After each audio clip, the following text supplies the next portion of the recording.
بسم الله الرحمن الرحيم وأما إن كان من أصحاب اليمين দৃষ্টিহীনতা বাধা হয়ে দাঁড়ায়নি কোরআন শিক্ষা ও হিফজের পথে। অদম্য ইচ্ছাশক্তি আর আত্মবিশ্বাসে এগিয়ে চলছেন এক ঝাঁক দৃষ্টি প্রতিবন্ধী শিক্ষার্থী।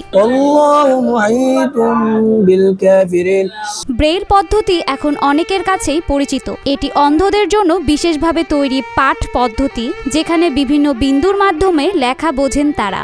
বর্তমানে এই অক্ষর দেখা যায় পণ্যের গায়ে, এটিএম বুথের কিপ্যাডে, এমনকি সরকারি দপ্তরেও।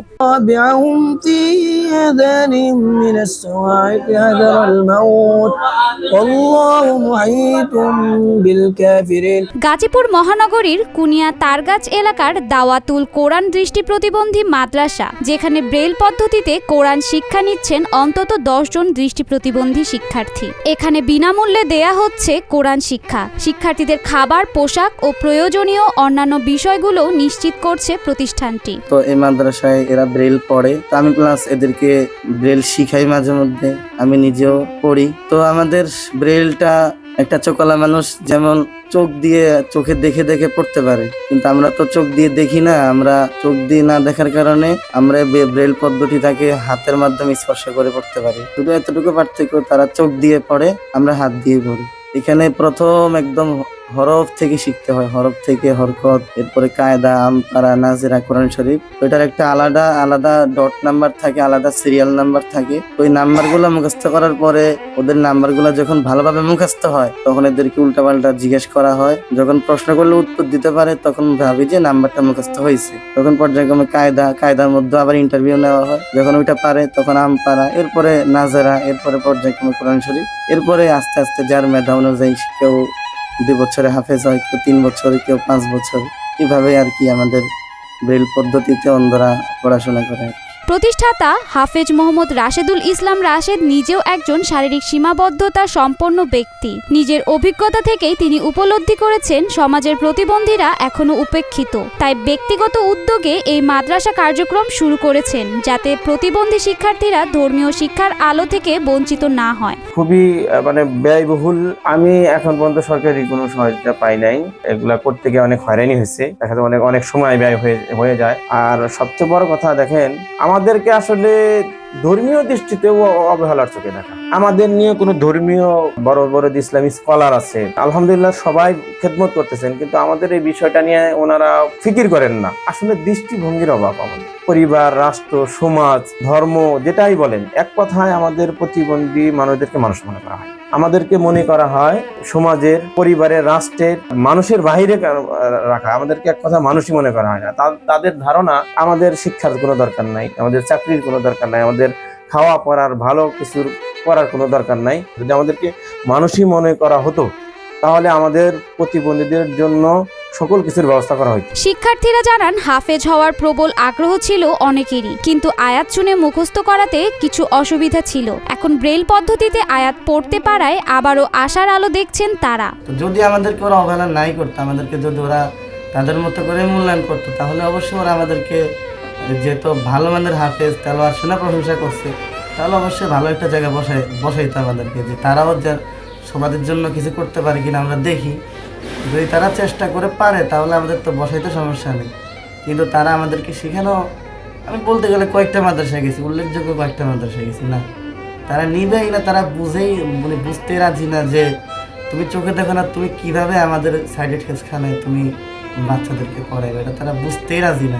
আমাদের এখানে এখন বর্তমানে ছাত্র আছে 10 জন, এর মধ্যে দৃষ্টি প্রতিবন্ধী আছে, শারীরিক প্রতিবন্ধী আছে। আমাদের এখানে 17 পারা এখন রানিং আছে, 2-1 জন আছে এখানে আইসা শুনানি দিতেছে। জি, আমাদের মাদ্রাসায় অনেক সুবিধা, আমাদের মাদ্রাসায় থাকা, খাওয়া, আলহামদুলিল্লাহ অনেক আমাদের ভালো লাগছে মাদ্রাসা করে। এমনকি পোশাকটা মতো সব আমাদের মাদ্রাসা থেকে দেওয়া হয়, সব ফ্রি, সম্পূর্ণ থাকা খাওয়া। হাফেজ হওয়া সত্ত্বেও চাকরি বা কর্মসংস্থানের সুযোগ না পাওয়ার আক্ষেপও করেন অনেকে।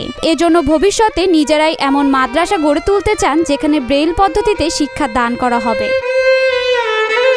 একাই দৈল দিত, আমি শুনে শুনে মুখস্থ করতাম। আমার এক মামা তাকে ঢাকায় দেখলো, মাদ্রাসার খোঁজ পাইলো, সন্ধান পেলো, তখন আমার বললো, তখন আমি ওই মামার মাধ্যমে এই জায়গায় আসলাম। আসার পরে তখন আমি এই ব্রেল শিক্ষা শুরু করি।